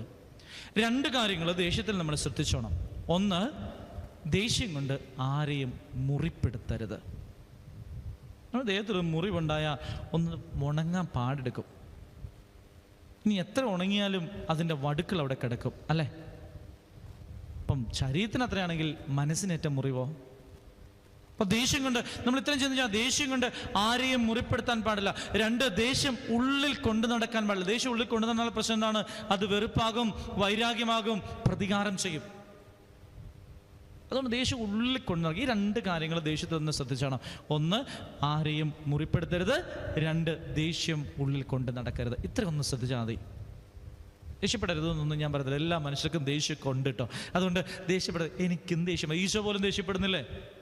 ഉണ്ട്. ഈശോ ദേഷ്യപ്പെടുന്നുണ്ട്. ഈശോ ചാട്ടവാറെടുത്ത് അടിച്ച് പുറത്താക്കാനായിട്ട്, അടിച്ച് പുറത്താക്കിയെന്നും പറയുന്നില്ല, ചാട്ടവാറെടുത്തു എല്ലാത്തിനെയും പുറത്താക്കി തട്ടി മറിച്ചു എന്നൊക്കെ പറയുന്നുള്ളൂ. അടിച്ചു എന്നൊരിടത്തും പറയുന്നില്ല കേട്ടോ.